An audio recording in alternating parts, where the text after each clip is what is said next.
My name is Brian Martin, owner of Powerhouse Painting and Home Improvement.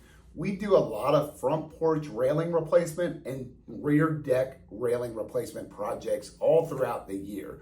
And we have three options mainly that we do. We do wood, we do vinyl, and we do aluminum. Today I wanted to go over vinyl. As you can see here, we have a couple different options.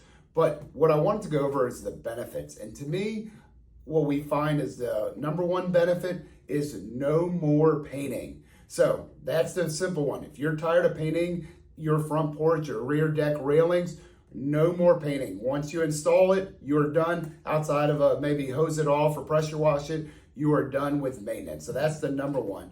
And then two, we find that it almost cuts out the cost as far as, since you do not have to paint, the cost of installing wood plus then the cost of painting it is similar to the initial upfront investment. So we find cost is similar to wood on the long term, plus also no more painting. So if these sound great to you, I would look at different vinyl railing options.